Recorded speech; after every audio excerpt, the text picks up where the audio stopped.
Voilà, shalom, shalom, là-bas dans Nzambé. Partout dans le monde entier, vous êtes en train de nous suivre à travers DM5 Télévision, Bon Nzambé, toujours à travers l'émission Nzambé Abatata qui est présentée par Humble, votre serviteur, fils Kabea, autrement appelé Moana Batata, je crois, il y a un langage de Kobenga Mingi, fils Kabea. Moana Batata, donc, ça fait longtemps, bonjour mon ngate, nazate, mais toujours travailler, toujours, tous en abino.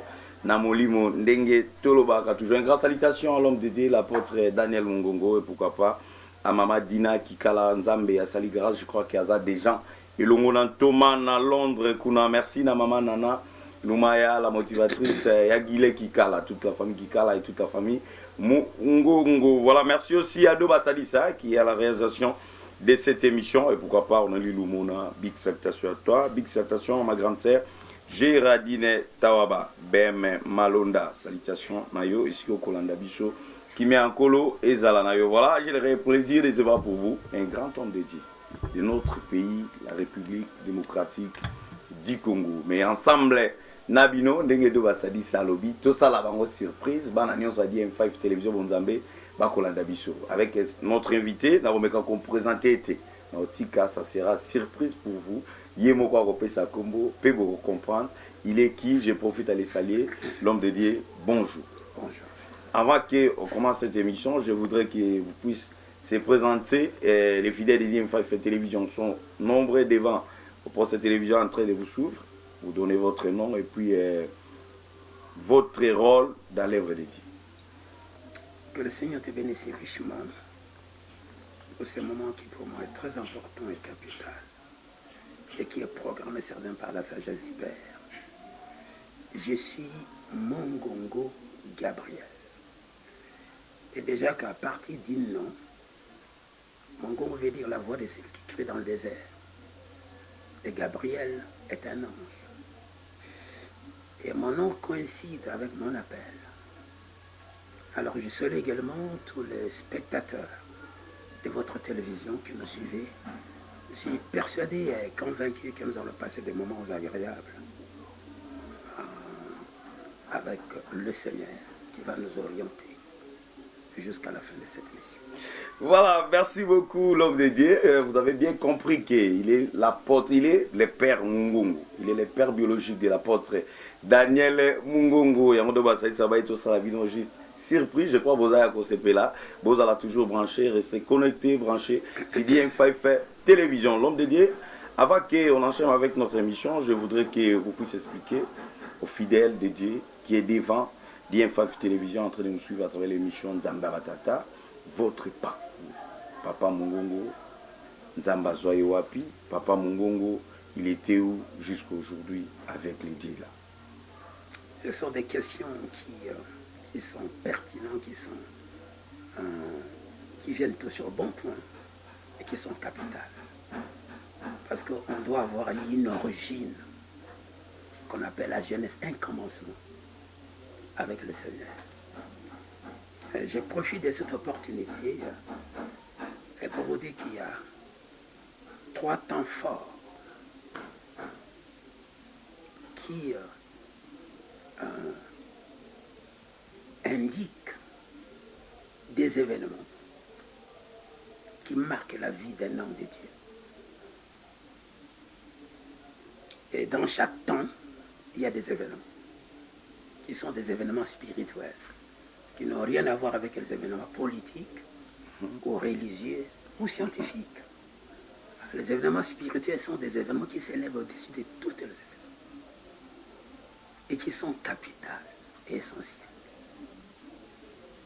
Le premier temps fort de Mungongo Gabriel révèle le moment où j'ai acquis mon salut. Parce que bien avant, j'étais pratiquement, je ne peux pas dire que j'étais païen, mais ma foi était une foi religieuse. La foi religieuse n'est pas une foi véritable, parce qu'elle n'est pas fondée sur la parole de Dieu. J'étais dans une religion, et je n'ai pas honte de vous dire que c'était une religion, C'est une grande prison. Parce que toutes les religions sont des prisons. Est-ce que vous pouvez expliquer, citer ça à la télé ou comment? Alors, peut-être pour ne pas choquer les gens, il faut aligner parfois la sagesse. Mais je parle en termes tout à fait surnaturels, spirituels. La grande prison qu'on appelle Babylone la Grande. Et j'ai été dans cette religion, j'ai évolué. On peut dire en tel ancien, j'allais même devenir prêtre parce que je suis passé par des séminaires, tout ça. Là, on est en train de comprendre directement, dès que vous avez cité que vous devez être prêtre. Absolument. Donc vous comprenez peut-être d'où je suis sorti. Et pratiquement quand on s'est trouvé dans ce type de prison spirituelle, vous voyez les religions, mais les religions sont des prisons.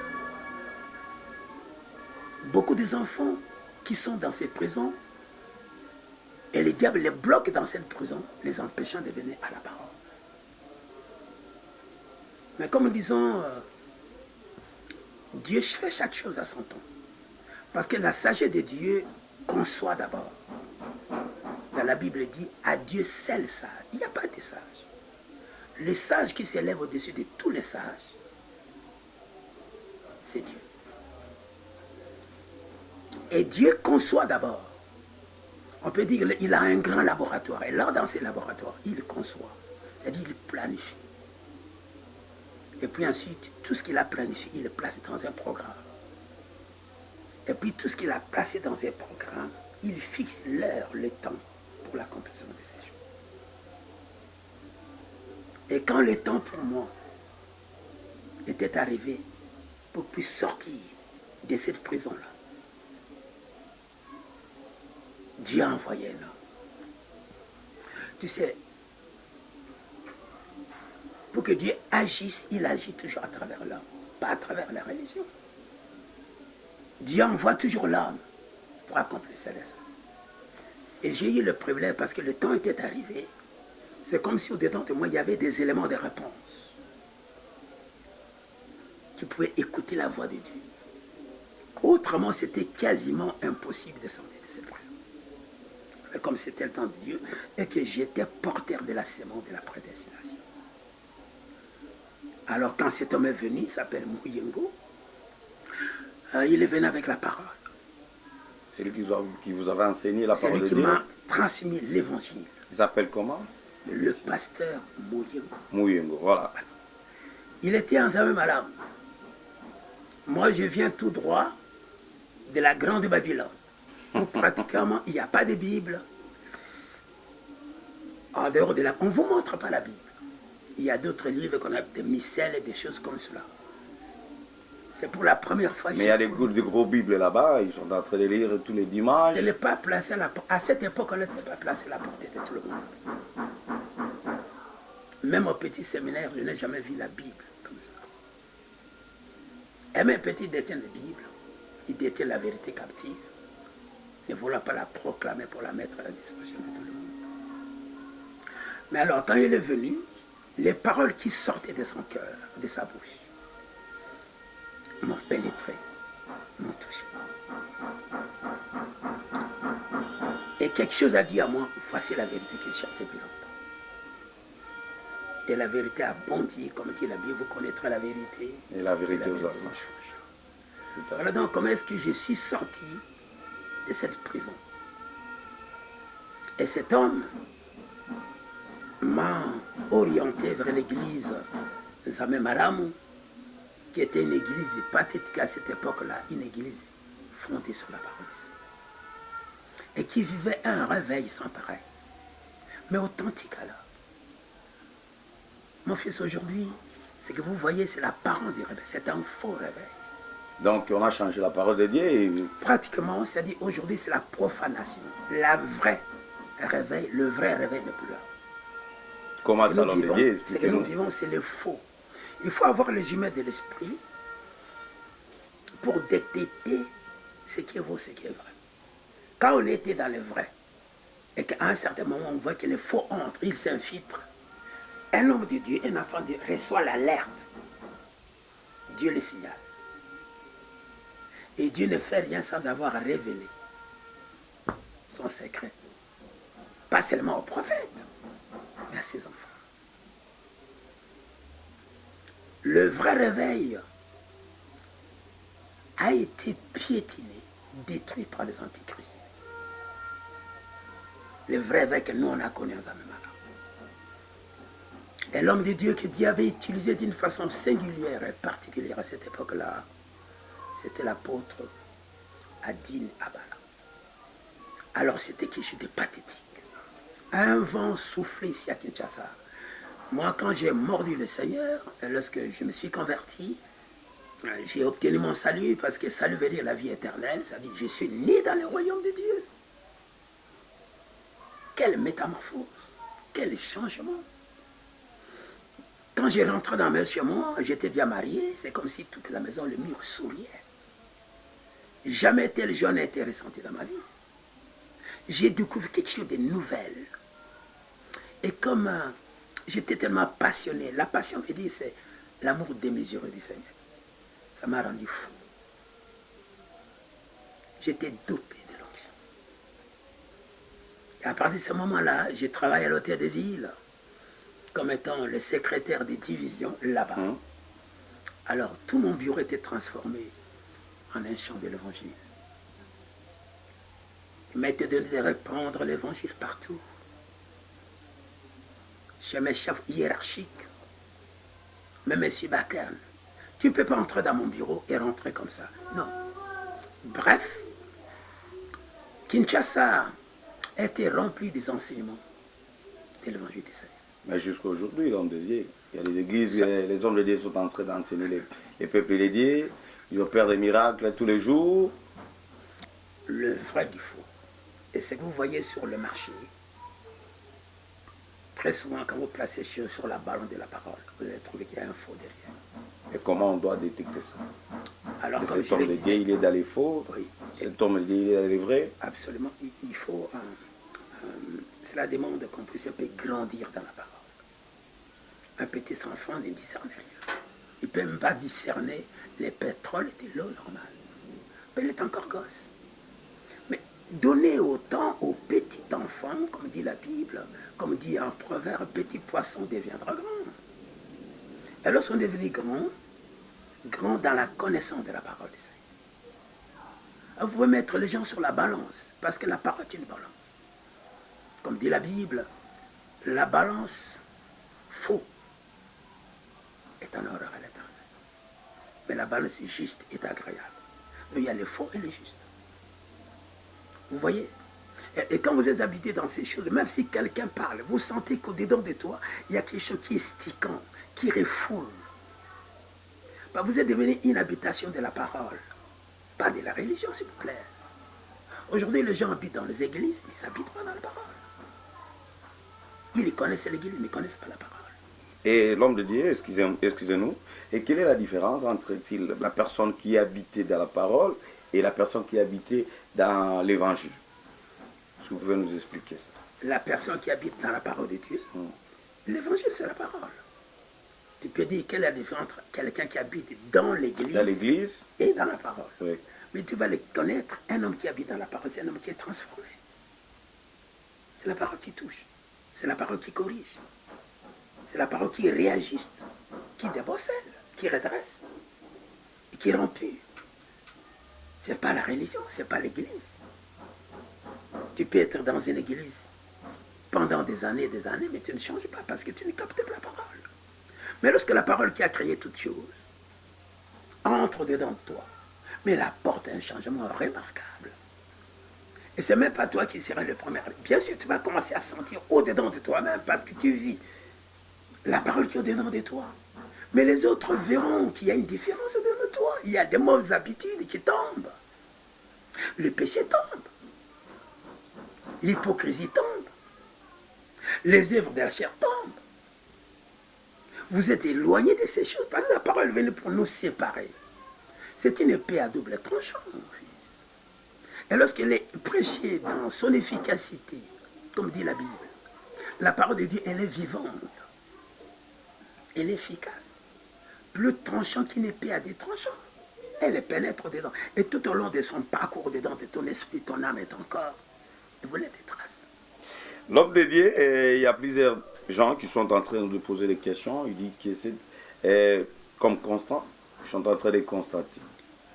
À cette époque, il y a des églises, il y a des hommes de Dieu qui prêchent toujours la bénédiction, les biens matériels. Puis ils ne prêchent pas les péchés. Ils cassent ça. Qu'est-ce qui ne va pas? Alors, c'est ce que nous appelons l'évangile du ventre.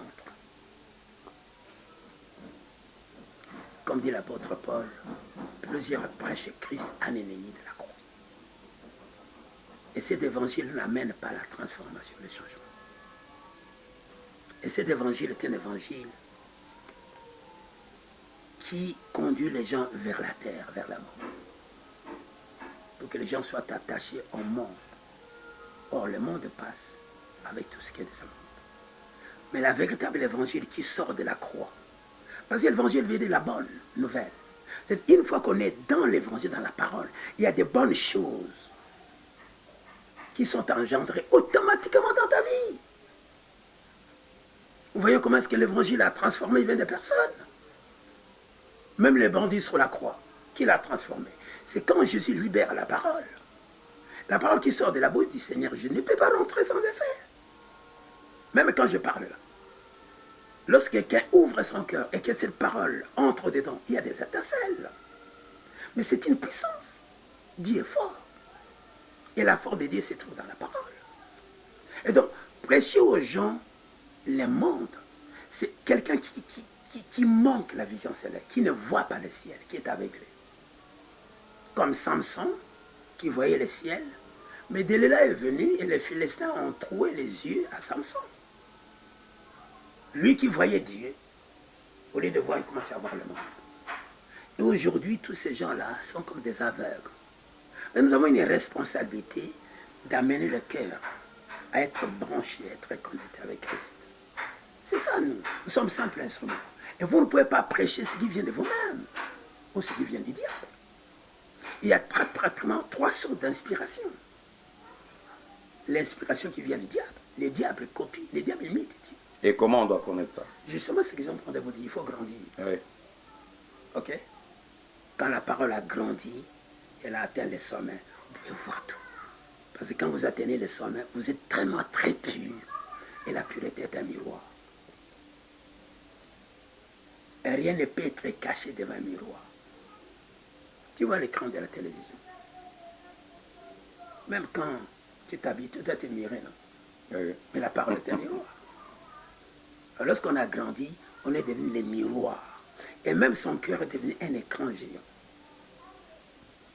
Les gens peuvent voir. Et la parole que tu prêches est une parole qui fait sensation, qui touche le cœur. Je voudrais continuer un peu pour approfondir ce que je suis en train de dire présentement. Et donc là, quelqu'un qui connecte le cœur avec le monde, mais c'est un malfaiteur. Il sera sévèrement jugé. Nous avons besoin de nos jours des serviteurs qui sont de vrais serviteurs délégués par le Seigneur, qui peuvent déconnecter le cœur avec le monde pour les connecter avec Christ et la parole. Tant qu'on est dans le monde, le diable, le monde entier est sous la puissance du diable. Et tant qu'on est connecté avec le monde, le diable est même mis sur toi. Les démons vont s'amuser. Le péché va s'amuser. C'est ce que vous voyez aujourd'hui, bénédiction, bénédiction. Mais oui, mais la plus grande bénédiction, c'est laquelle? Quelle est la plus grande? Premièrement, le royaume de Dieu. Le royaume de Dieu, tout à fait. Lorsqu'on est de nouveau, on est dans un royaume qui est au-dessus de tout le royaume. Tous ces royaumes, il faut passer. Vous comprenez bien? Lorsqu'on a Christ avec toi, maintenant Christ va te donner. Cherchez premièrement le royaume. Et le reste des choses vous seront données par son grâce. Donc on fait le contraire, il ne faut pas faire le contraire. Il ne faut pas piétiner ce qui est essentiel. Aujourd'hui, la parole, mon fils, elle est piétinée, elle est profanée. C'est la raison pour laquelle vous voyez que les gens vont dans les églises, ils deviennent de plus en plus pires. Pourquoi il n'y a pas de changement? Allez dans l'église. Si aujourd'hui, nous pouvons une fois, faire un tour d'inspection dans l'église. Moi, je peux dire en d'autres termes, mais si aujourd'hui l'inspecteur des inspecteurs, qui est Jésus-Christ, si aujourd'hui il essaie de faire un tour dans les églises, que va-t-il trouver dans les cœurs? Ce qui t'importe, c'est qu'est trouvé-t-il dans les cœurs de ces gens qui prient, mais au milieu des serviteurs? L'hypocrisie, le péché abonde.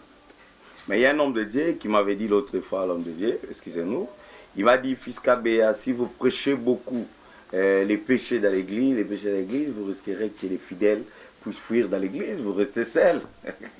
Mais vous, vous êtes en train de les condamner, vous dites non, il ne faut pas prêcher la bénédiction, c'est pas d'abord la bénédiction, on cherche d'abord le royaume des cieux, l'homme dit. Ici, ce n'est pas une condamnation, c'est essayer de ramener les cœurs qui sont éloignés de la parole. Il faut les ramener à la parole. La Bible dit, ce peuple m'honore des lèvres, mais son cœur est éloigné. Par exemple, pour lui, il n'y a pas de changement. Mais écoutez, qui est mort pour les hommes? Qui? C'est le pasteur ou bien Jésus-Christ? Alors finalement, l'Église appartient à qui? Parce que l'Église n'est pas une dénomination. L'Église veut dire la postérité. Et la procédé que Dieu a engendré, que Jésus a engendré, sur le lit de la maternité de la croix. Il est monté sur la croix. Il a engendré l'Église. Et l'Église, c'est l'ensemble des enfants qui sont nés de nouveau et remplis du Saint-Esprit. D'abord rachetés par le sang de Christ, nés de nouveau et remplis du Saint-Esprit. C'est ça l'Église. Mais le monde rachète qui? L'argent est capable de racheter une personne. Tu crois vraiment que le péché a peur de l'argent? Que les démons ont peur de l'argent? Pourquoi tant de possessions dans les églises? Parce que les gens n'ont pas des choses qui font peur à Satan. Ils ont le monde. Et le diable le manipule. C'est devenu des terrains de récréation de l'ennemi. Donc, c'est la qualité dont nous avons besoin. Dieu a besoin de la qualité, pas le nombre. Maintenant, au temps de Noé, combien ont été sauvés? La génération de Noé contenait combien de personnes? Des millions de personnes. Mais parmi les millions de personnes, tous ont été engloutis par les eaux. Tu crois que même les bébés, Oui. Tu penses que Dieu a organisé un deuil? Tu as vu Dieu pleurer? Tu vois là. Un homme de Dieu marche dans la crainte de Dieu. Il ne peut pas dire ce qui vient de lui-même. C'est un instrument. C'est Dieu qui l'a engagé pour faire la volonté du Père. Et Jésus a dit que ma volonté soit faite sur la terre. Faire la volonté du Seigneur, c'est faire ce que Dieu demande qu'il puisse faire. Et l'Esprit de Dieu vient pour nous révéler ces choses. Tu vois là. Donc, je voudrais un peu une fois continuer avec mon parcours. C'est très bien les questions. Oui. Alors, tu vois, l'essence, c'est cela. Et c'est même ça qui fait qu'aujourd'hui, les péchés se comportent très bien dans les églises. Pas vrai? L'hypocrisie dans les églises.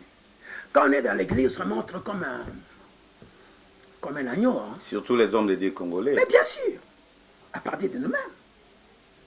C'est nous qui sommes l'auteur de ce que vous voyez. Parce qu'il y avait des hommes responsables, marchant dans la crainte et dans la sainteté. Vous savez, ce qui est à nous se répand. On peut donner que ce qu'on a. Un homme ne peut recevoir ce qui vient de Dieu.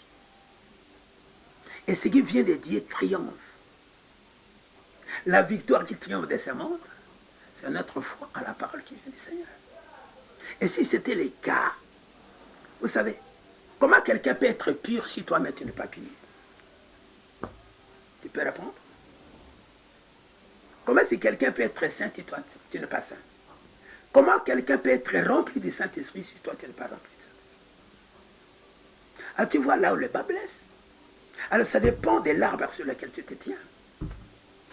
Tu te tiens sur l'arbre de la vie ou sur l'arbre de la connaissance du bien et du mal? Tu es au pied de qui? Nathanaël était au pied du figuier. C'est-à-dire cet homme-là est un homme qui avait la parole pure. Il n'avait pas de fraude au-dedans de lui. Pourquoi Jésus peut dire à Nathanaël, voici un vrai Israélite? D'où vient-il que Nathanaël soit un vrai? De lui-même. C'est qu'il était auprès d'un homme, parce que le figuier est un type de serviteur, rempli de la gloire et de la parole, de l'onction du Saint-Esprit. Et la parole qu'il prêchait était une parole sans fraude, à tel enseigne que Nathanaël, qui s'était tenu au pied du figuier, Jésus lui a dit, quand tu étais sous le figuier, tu vois ça? Est-ce que tu saisis quelque chose? Oui. Et tout ce qui se trouve dans cet homme, qui est un homme pur, un homme rempli de la parole, porteur de la nature de Dieu, s'est répandu dans le cœur de Nathanaël. Nathanaël est devenu vrai, parce que l'homme qui lui a prêché la parole était vrai. Si tu es faux, tu vas engendrer des faux. Si tu es vrai, tu vas donner naissance au vrai. L'homme de Dieu, parlons-nous un peu sur l'onction. Il y a beaucoup d'hommes de Dieu qui parlent souvent, je suis rempli de l'onction, je suis rempli d'onction, je suis rempli d'onction. Parlons-nous un peu par rapport à l'onction. Alors, l'onction, c'est Christ. Parce que Christ porte l'onction sans mesure. Alors, vous voulez que je vous parle un peu de l'onction, mais c'est très bien. Magnifique pour la question. Le monde a besoin de laver des cerveaux. Il faut que la fosse s'étende. Et Dieu fait grâce à certains hommes de Dieu qui se distinguent pour faire tomber Babylone, la médiocrité. Il y a tellement de l'infiltration dans l'œuvre de Dieu qu'aujourd'hui l'œuvre n'est plus puissante. Aujourd'hui l'Église est bafouée. La Bible dit errer la nation dont l'Éternel est Dieu. L'Église c'est la nation de Dieu qui devait être au sommet. Tout le monde devait contempler le modèle des choses de Dieu dans l'Église. Aujourd'hui c'est le contraire. L'Église est minimisée. Tu vois? Donc, l'onction, c'est Christ qui a l'onction sans mesure. Et l'onction veut dire, l'onction contient les pouvoirs de la sagesse et de la puissance de Christ. Donc, quand on parle de l'onction, nous parlons des pouvoirs, des capacités des dieux. Dieu, c'est Christ. Christ, c'est Dieu. Christ, c'est le Père. Et c'est avec les capacités de la sagesse que Dieu a conçu le monde. Il a conçu, il a planifié, et puis il a mis en exécution ce qu'il avait planifié d'avance. Vous comprenez? Donc Dieu est comme un ingénieur. Je l'appelle l'architecte constructeur. Il planifie dans la forme d'une maison, et puis ensuite il va mettre à l'exécution ce qu'il a planifié d'avance. Donc l'onction n'est rien d'autre que des pouvoirs de la sagesse et de la puissance de Dieu. La sagesse révèle. Tu es là? Est-ce que tu es là? Oui. Donc la sagesse donne la révélation. Je vais encore dire, la sagesse est une grossesse spirituelle qui contient toutes les révélations, toutes les formules, toutes les connaissances, toutes les lumières, tous les secrets sont dans la sagesse. Et aujourd'hui, les gens aiment bien la puissance. Le diable, c'est là où beaucoup de serviteurs se trompent. D'abord la sagesse, et puis la puissance vient après. Donc la sagesse d'abord. D'abord la sagesse. C'est la source des conceptions. Tout vient de la sagesse. Comment tu peux faire quelque chose sans conception, sans plan? Mais tu vas taper à côté. Et tu vas tâtonner. Cette maison était construite sur bas. Il y avait un chemin, non? Oui. L'architecte qui a mis en place cette maison, n'a-t-il pas mis en place un chemin? Et celui qui vient construire, il construit en fonction du modèle du chemin. Il voit le chemin. Il sait que dans le chemin, ceci était prévu ici. C'est que l'architecte y avait fait. Mais justement, ici, il faut mettre la fenêtre, il faut mettre la porte. Là-bas, c'est le plafond. Mais sans chemin, mais tu vas tâtonner. Tu vas placer la porte, là, il ne faut pas la placer. Et ça va créer une cacophonie, un désordre, une déformation. Et aujourd'hui, les gens sont déformés parce que on prêche la parole qui n'est pas conçue par la sagesse, qui n'est pas révélée par la sagesse du Père. On prêche ce qui est de soi-même, ou ce qui vient du diable. Et le diable, c'est le dragon. Tu peux me dire quelle est la forme du dragon? Monstrueux, vilain. Et regarde en église, tu vois les gens. Mais si Dieu t'ouvre les yeux, que tu vas trouver au-dedans. Ce qui importe, c'est les dedans. L'apparence est trompeur, mais les dedans. Tu peux avoir 1000 personnes, j'ai 1000, mais que Dieu t'ouvre les yeux, tu vas être étonné. Si Dieu ouvre les yeux à certains personnes, ils vont pleurer. Parce qu'ils trouveront que dans l'église, ce ne sont pas des enfants de Dieu. Ils peuvent trouver peut-être des serpents, hein? Ou des tortues, ou des cochons, ou des paons, ou des grenouilles, ou des crapauds. C'est ça l'église? Ce n'est pas ça l'église. Il y a même des gens qui prêchent à l'église, ils prêchent la parole, mais aucune naissance. Il y a des églises où personne n'est né de nouveau. Il y a des prédicateurs, mais personne n'est né de nouveau. D'ailleurs, on ne tape même pas sur la naissance spirituelle. Et on ne peut pas naître de nouveau s'il n'y a pas une profondeur de la repentance. Et aujourd'hui, le message vrai de la repentance, il ne parle pas de la repentance d'une façon vague. Il faut entrer dans la profondeur de la repentance. Ce message de la repentance qui a remboursé et renversé le monde à l'époque de Paul. Les gens voient Paul dire, ces gens qui ont bouleversé le monde sont arrivés jusqu'à... Qu'est-ce qui avait bouleversé? Qu'est-ce qui a bouleversé le monde? C'est-à-dire qu'il y avait le monde là-dedans, et la parole des références est venue à bouleverser tout ce qui était ce monde. La nature animale bouleversée, le péché bouleversé, les démons bouleversés. Et là où il y avait les péchés et les démons, ces endroits-là sont devenus... C'était un endroit qui était transformé. Les gens ont été transformés, ils sont passés par la métamorphose, ils sont devenus des véritables enfants de Dieu.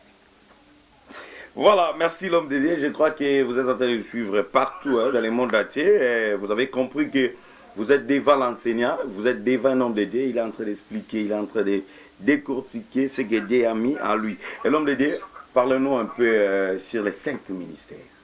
Oui. Est-ce que tu permets qu'avant de parler sur les 5 ministères, oui. On évolue. Que je puisse un peu de fois continuer en rapport avec mon parcours. Oui. Je parlais tantôt de cet homme merveilleux que Dieu a envoyé. Et bien c'est encore lui qui priait pour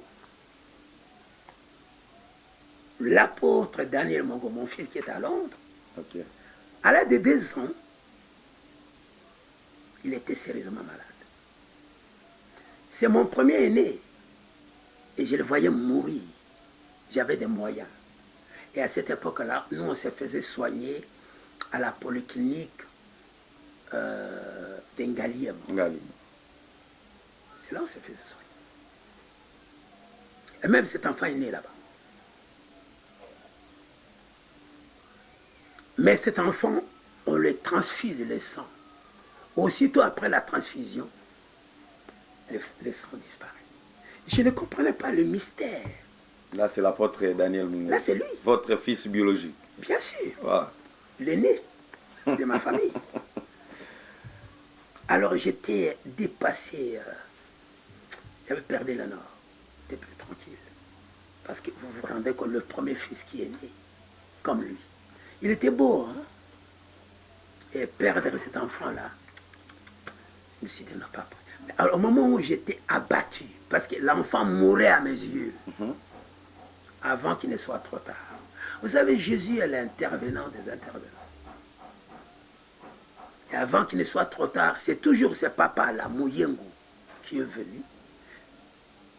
Là où nous étions, le mystère c'était quoi? On transfère le sang à l'enfant, les serpents sucent le sang. Mais quand il est venu, il a parlé, il a prié pour l'enfant, il était venu avec notre serviteur de Dieu qui est mort depuis longtemps. Immédiatement, au même moment, quel miracle! C'était pour moi la première fois que je puisse assister à un homme qui est là, qui vient, qui n'a pas de touche, qui n'a pas de titre. Vous voyez ça comme c'est étrange? Oui, mais étrange, il est simple. Mais moi, là où je viens, ce ce sont des vêtements religieux. Hein? Et vous croyez que c'est un homme de Dieu, mais malheureusement, il n'y a rien au-dedans. Mais cet homme vient simple. Mais ce qu'il avait de remarquable, c'était la parole. Et quand il a prié, à la fin de la prière, il dit Amen. L'enfant sursaute, se met debout, parce qu'il ne pouvait plus s'asseoir depuis des semaines, il avait maigri.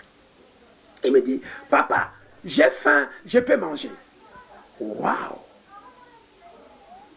Mais comment? Les paroles qu'il a prononcées, je ne l'ai pas vu. Il n'a pas pris, pas de bougies, pas de chapelet, mais il prononce la parole. Mais pas l'huile, l'onction, ni quoi. Non, non. Bon, ça, c'est un autre problème. Oui. Bon, mais oh, j'étais étonné. Alors j'ai dit, écoutez, je suivrai ces dieux-là. Voilà donc, comme il était loin, il m'a conduit auprès d'un homme de Dieu qu'on appelait l'apôtre Nguzo Makala. C'était à Kalam. Toujours dans les Malam. Dans les Malam. Il y avait une paroisse. Et c'est là où j'ai grandi. Nous étions ensemble avec les Motombo, avec les Sony et tout ça. Et quand j'ai prêché ma première prédication, vous voulez que je puisse vous donner le thème de ma première prédication. Oui, oui. J'arrive à l'église, j'étais là. Comme dire, ma conversion était prédestinée. C'était programmé. Comme je t'ai dit tout de suite, quand le temps arrive, même si tu es dans la profondeur, du cachot le plus profond de la terre, oh, Dieu descend, il te prend de là, il te fait sortir. Et j'arrive à l'église là-bas, je suis au banc. J'ai fait à peine une semaine. Je dis à peine une semaine. Le pasteur, certainement, il avait reçu un signal de la part du Seigneur. Je l'ai vu en dimanche, il dit, mais non, ta place n'est pas là-bas. Toi, tu viens te mettre ici, auprès des anciens. Ah, j'étais frustré, je dis, oh, mais je viens à peine d'arriver, mais comment je dois aller me mettre là-bas? Mais je ne connais rien. Il dit, je te dis, c'est moi qui conduis ici, toi, tu n'es plus là-bas. Ta place n'est pas là. Viens te mettre ici. Dieu te veut ici. Et le deuxième dimanche, il me dit, c'est toi qui vas prêcher le dimanche. Moi, prêcher le dimanche. Mais je ne connais pas la parole. Il dit, tu vas payer la Bible. Et Dieu va te montrer ce que tu vas payer. Oh, c'était mystère. Mais finalement, bon, écoutez, j'ai cru. Et puis quand je suis arrivé à la maison, j'ai commencé à prier et Dieu m'a donné le message. Mon premier message parlait de « As-tu oublié les promesses que Dieu a faites pour toi ?» Tu vois? Je n'ai pas parlé, non, l'onction va te bousculer, tu vas tomber à terre, tout ça, non. Mais mon fils, quand j'ai commencé à parler de ces messages-là, les démons ont commencé à crier. Et les gens ont commencé à prophétiser. Voilà le début de mon commencement.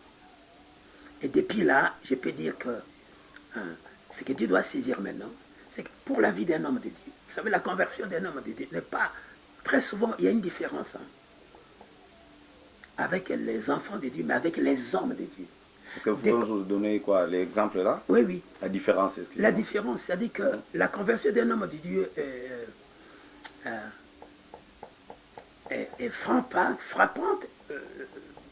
parce que c'est un homme que Dieu appelle pour accomplir un dessein particulier. Tous les enfants qui viennent au Seigneur ne sont pas appelés de la même façon. Quand regardez un peu une fois l'appel ou la conversion de Moïse, différent des autres. Même Paul aussi. Même Paul aussi. Tu vois? Donc ces gens, quand ils arrivent au Seigneur, leur façon de convertir est un peu différente. C'est beaucoup plus étincelant. Vous comprenez bien? C'est merveilleux. Et là, c'est Dieu lui-même qui s'implique automatiquement. Tu vois là? Donc j'ai vécu de tels genres de conversion. Maintenant, remarquez, dans la conversion d'un homme de Dieu, il y a 3 temps forts. 3 temps forts. Le premier temps fort, c'est quand cet homme arrive à se convertir. Qu'on appelle le matin de la foi.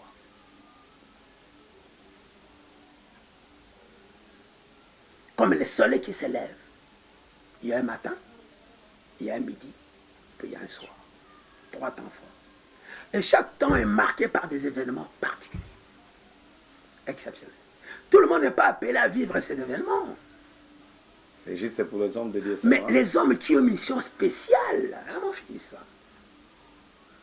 Il y a des gens qui Dieu envoie sur la terre pour accomplir des desseins particuliers, exceptionnels.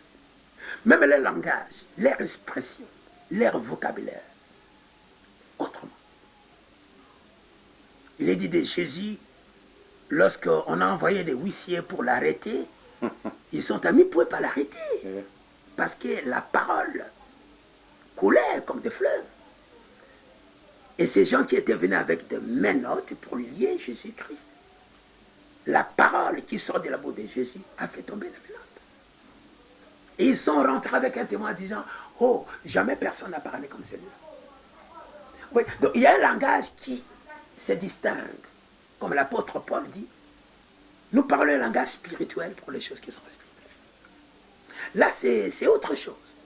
Ce sont des particularités que Dieu donne à ces gens qui sont des gens spéciaux. Et lorsque vous avez le privilège d'être devant un homme spécial, vous êtes béni. Comme les papas Mungong. Je ne sais pas. Voilà. Vous comprenez? Donc, 3 temps. Alors, le premier temps fort, justement, le soleil s'est levé dans ma vie. C'était ma conversion. Maintenant, cette conversion, le matin de ma foi, a été marquée par 3 grandes apparitions. Écoutez-moi bien. Sachez que Dieu n'apparaît pas à n'importe qui. Vous lisez la parole. Oui. Vous allez lire dans les Actes des Apôtres. Quand Jésus est ressuscité, il a apparu. Premièrement à qui? Tu connais, c'est la parole, tu vas le découvrir. Mais dans le livre d'1 Corinthiens, tu vas découvrir ces choses. Il apparaît à ses siens. Vous voyez là? Et donc moi j'ai vécu des apparitions. Je vous parle des essentielles apparitions. Et je vais même touché à une apparition qui a été beaucoup plus flamboyante, qui m'a effrayé. Même jusqu'à présent m'effraie. Laquelle? La première apparition. Vous connaissez également la venue force biblique? Oui. Les croisements, vous voyez là? Vous voyez la première parcelle à droite, et puis la deuxième parcelle. J'ai loué une petite bicoque dans cette parcelle. Mais cette nuit-là, c'est une nuit particulière, exceptionnelle. À minuit, j'étais déjà marié, tu comprends? J'étais déjà ensemble avec la maman de Dani, ma femme, que j'aime bien parce que nous sommes des collaborateurs. Nous marchons ensemble. C'est un aide. Moi, je suis apôtre. Et on s'est complet dans l'œuvre du Seigneur. Oui. Alors là, minuit, les ciels s'ouvrent. Et la gloire de Dieu est descendue. Jusqu'à là où j'étais. Comme une fusée qui descendait du ciel. Oh, quel événement. Je vous dis que la conversion d'un homme est marquée par des événements qui sont singuliers. Cette gloire est descendue là où j'étais et le Seigneur a commencé à me pomper comme l'on pompe les chambres ailleurs d'un vélo dégonflé. Waouh! Il a commencé à me pomper, à me pomper. Tu sais, cette visitation avec elle a duré jusqu'à 5 heures du matin. Depuis minuit jusqu'à 5 heures du matin. De minuit jusqu'à 5 heures du matin. Les choses qui se sont passées, madame dira, oh, elle est encore jeune. Aujourd'hui, on s'est tapé de l'âge. Mais là, on est encore jeune. Ok. Mais jeune avec la parole. Non, c'était pathétique. Madame me dit, mais il fallait avoir une caméra ici pour enregistrer tout cela. C'est des choses qu'on ne peut pas expliquer. Tu sais que j'ai commencé à chanter en langue. Combien chantent en langue aujourd'hui? Des véritables chants en langue. J'ai commencé comme à prophétiser. Combien prophétisent dans la vérité? Aujourd'hui, c'est le faux plutôt. Comme dit la Bible, Ils viendront chez vous en vêtements de brebis. Et ce sont des faux prophètes. Il dit, là, vous êtes en train d'attaquer les ministères prophétiques, les apôtres et l'homme de Dieu. Je parle la parole. Un homme de Dieu qui a la parole de jugement juge et condamne. Vous jugez maintenant les prophètes. Mais la parole de Dieu est venue pour juger. Et le jugement commence par la maison de Dieu. Mais aujourd'hui, la maison d'Issée est devenue comme un cabaret, comme une maison de recueil, on s'amuse. Et chacun vient avec son ami comme il veut. C'est un désordre chaotique. C'est quand vous voyez ces choses, vous sentez une colère spirituelle monter au-dedans de vous. Si vraiment vous aimez votre Père. Ça, c'est l'Église. C'est exactement comme si se passe au jour de la chair de Jésus. Il entre dans le tabernacle, croyant recevoir quelque chose de bien. Mais quand il arrive, pourquoi a-t-il saisi la chicotte? Aujourd'hui, la chicotte de la parole doit chicoter. Parce que ce type d'église que je vois là n'ira pas l'enlèvement. Le ciel n'est pas une poubelle. Comme je l'ai dit tantôt, mais aujourd'hui c'est le péché. Ça stick. Ça laisse à désirer. Ça blesse. Comment est-ce que moi, un fils du Père, je peux être indifférent face à ça? Ça m'interpelle. Ça m'énerve. Dieu, c'est Dieu. Et Dieu est un Dieu 3 fois saint. Et si nous comptabilisons aujourd'hui, combien sont-ils saints? Tu te poses encore la question? Voilà, je crois que combien sont-ils justes aujourd'hui? Combien de justes? Combien mais la Bible dit nous juger point. Ne jugez point. Non, non, écoutez. Mais l'homme de Dieu, vous êtes en train de juger. Non, non, ça c'est un langage de lâche. Dieu me juge. Après la mort vient le jugement. Le jugement ne vient pas de l'homme, il vient de Dieu. Voilà, l'homme de Dieu, Doba Salissa, il est en train de nous faire ci là-bas. Et donc, il est sur le point de terminer. Oui, oui. Nous sommes presque à la fin. Bon, alors, regardez, deuxième apparition. Deuxième apparition, c'est nous sommes en cercle, dans une vision. Et dans ce cercle, je vois le ciel s'ouvrir. Suivez-moi bien. Et quand le ciel s'ouvre, je vois le soleil, Dieu descend sous la forme d'un soleil de la justice. Il me traverse. Nous étions en cercle. On était en train de chanter la chanson qu'on chantait à cette époque-là. Atamilele, Atamilele. C'était beau. Hein? Même dans le sommeil, nous on chantait. Oh, wow. Et directement, le ciel s'ouvre et je vois le soleil se détacher du ciel et venir me traverser. Tiens. Et la lumière qui m'avait traversé a éclairé la terre. Voilà. Maintenant, pour aller vite en besogne, vous voulez que je parle sur la troisième apparition? Hein? Continuez. Troisième apparition, c'est quelque chose de très sérieux maintenant. Troisième apparition, c'est dans une vision où je vois le Seigneur me poser 3 questions. Et nous sommes là. Je voulais même qu'on arrive là parce que c'est l'essentiel. 3 questions. Mon fils, veux-tu me servir malgré les souffrances? Et dans les consciences, parce que si c'était d'une façon physique, je ne pouvais pas dire oui. Je dis oui. Et pendant que je dis oui, les anges ont applaudi dans le ciel. Il me pose encore la deuxième question. Veux-tu me servir malgré les morts? Et je réponds oui. Et j'ai vu le Seigneur verser les larmes. Veux-tu me servir de nouveau malgré les souffrances? C'était 3 questions. Toutes les questions, j'ai répondu par oui. Tu sais pourquoi les anges t'applaudissent? Tu sais pourquoi Jésus a laissé couler les larmes? Expliquez-nous l'homme de Dieu. Ah, mais c'est parce que la profondeur des souffrances est là. Accepter de souffrir pour Christ. Beaucoup servent le Seigneur. Beaucoup servent parce qu'ils aiment la bonté. Ils n'aiment pas la sévérité. Ils ne veulent pas porter la peinture de la croix. L'apôtre dit, je porte le marque de Jésus sur mon corps. Donc Jésus voyait les degrés de souffrance qui devaient m'arriver dans le futur. Il a pleuré. Donc il s'est mis à ma place. sur ce que je vais subir. Et les anges applaudissent parce qu'ils voient que je suis un champion des épreuves et des souffrances. Tu vois là. Et puis après ceci, le Seigneur ordonne à des bourreaux. Ils m'ont introduit dans la chambre de la croix. La chambre de la croix, chambre des souffrances. Ils ont commencé à me torturer, à me torturer, à me torturer, à me torturer. Bref, quand ils me torturaient, j'ai crié, c'est trop dur, c'est trop dur, c'est trop dur, c'est trop dur, c'est trop dur. Et puis ensuite, quand je suis sorti de là, j'étais devenu inébranlable, costaud, terrible. Et quand j'ai commencé à marcher, la terre s'effondrait.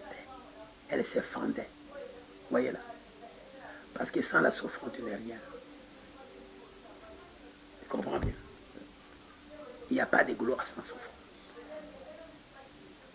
Et quand le Seigneur vous conduit dans la souffrance, ça dit qu'il veut faire de vous quelqu'un qu'il va utiliser dans le futur. Et le Seigneur m'a dit qu'il m'étuserait, non pas seulement au matin, mais surtout un peu vers la fin de ma vie. Et tout ce que le Seigneur avait dit, c'est ce que j'ai vécu. Vous êtes avec Daniel. Daniel essaie de vous raconter tout ce que j'ai vécu. Vous savez, dernièrement, j'ai été empoisonné. À moi. Par les hommes de Dieu ou quoi? Je ne dis pas, tu sais, j'ai dit ça m'empoisonne. Ça n'appelle pas de païen. J'étais empoisonné. Voilà, l'homme de Dieu. Je termine par. Oui, pour terminer, parce qu'elle est en train de faire le dernier message. Salissa. Oui, c'est le dernier message. Oui. Maintenant, le Seigneur m'a donné, écoutez-moi, c'est très important, parce que tu parles sur le message que je prêche maintenant. Ça, c'était la première gloire. Maintenant, par la grâce du Seigneur, Dieu m'a revêtu des capacités de la seconde gloire. Ça se trouve dans le livre de Agé, chapitre 2, verset 9.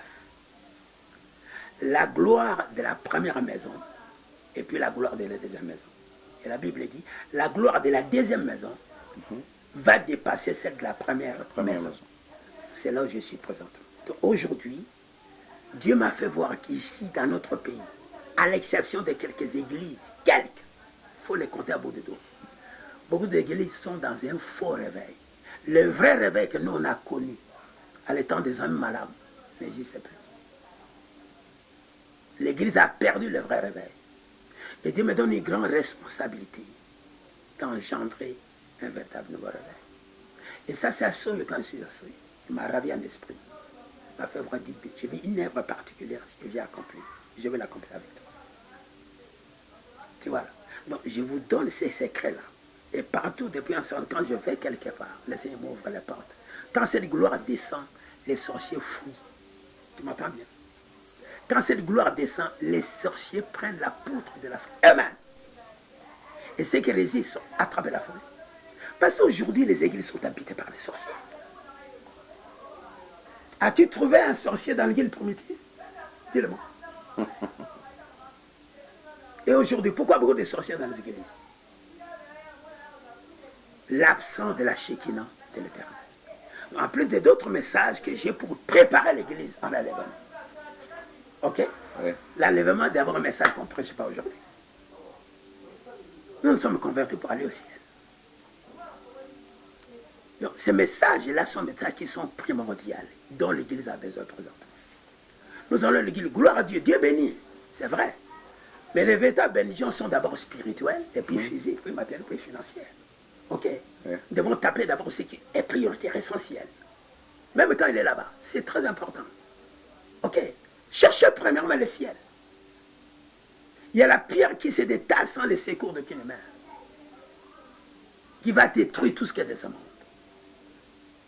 Donc, quand vous avez un serviteur qui a la parole qui vous conduit vers le ciel, applaudissez.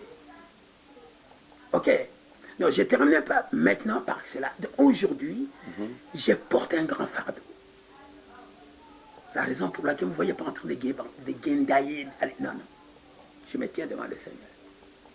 Comme tout de suite, j'ai été ravi en esprit. Le Seigneur m'a montré là. Déplacé, je n'organise pas de voyage. Un apôtre est un envoyé spécial. Dieu lui, va là-bas maintenant. Si tu termines là, va encore là-bas. Je ne peux pas m'organiser moi-même, dire avec mon argent, je vais aller là-bas. Non, non. La boussole m'oriente, la boussole m'oriente et me montre les lieux où je vais aller. Exactement comme Jésus au jour de sa chair, loin du Saint-Esprit, allait de lieu en lieu, ok, oui. Pas de lui-même, mais orienté, ok, faisant du bien, parce que finalement l'onction c'est le pouvoir du bien, c'est le pouvoir de l'amour pour faire du bien aux gens. Celui qui a l'onction, c'est un homme qui porte l'amour du Père. Et l'amour soigne, et l'amour guérit, et l'amour rétablit, et l'amour revête, donne un bon costume aux enfants de Dieu. Tu as besoin du costume de l'enlèvement.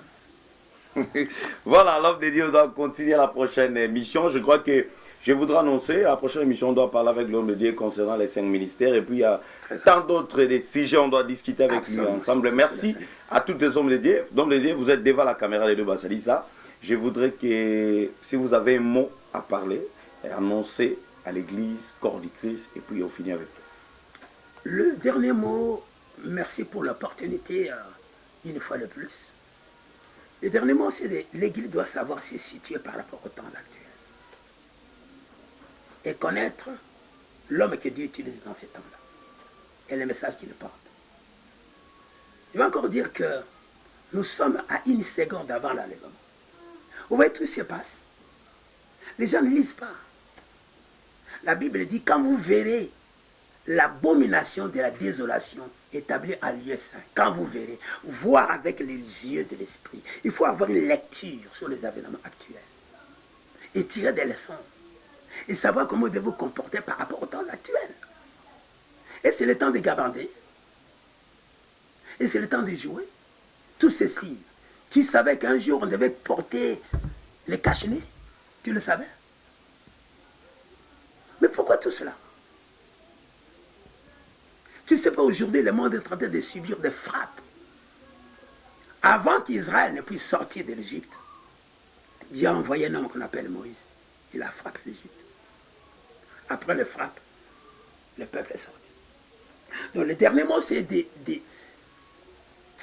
d'inviter les hommes de Dieu à changer de message, à transmettre ce qui vient de Dieu.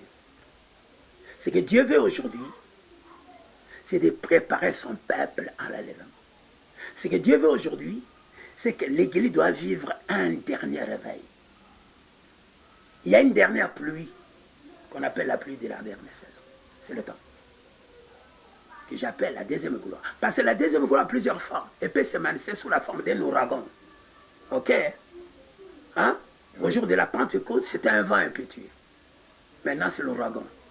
Le vent impétueux, c'est l'ouragan. L'ouragan, quand ça vient, même les baobabs sont déracinés. Tu veux te prendre ce qu'on appelle des baobabs? Là, on doit discuter ça la prochaine émission. Donc, voilà un peu le dernier mot comme un conseil que je donne. Et à mes enfants qui étaient là, où je vous invite à entrer dans cette dimension, dans la profondeur de ces choses. Ok? Et je vous remercie également parce que je vous considère comme je considère Dani, mon fils. Voilà, l'homme de Dieu, la grande équipe des Liens 5 Télévision vous remercie d'avoir répondu à notre invitation. C'est moi qui vous remercie, je vous bénis davantage. Merci beaucoup. Voilà un grand merci à celui qui était derrière la caméra, Doba Sadissa, et à la réalisation. Merci à l'apôtre Daniel Mungongo, mon daddy. Merci à ma mère, Maman Dina Kikala, et à Maman Nana Lumaya, toute la famille Kikala, Guilé Kikala, et Ambo Joliba, Géraldine Tawaba. Quant à moi, je vous dis au revoir. On se retrouve au prochain numéro. Bye bye.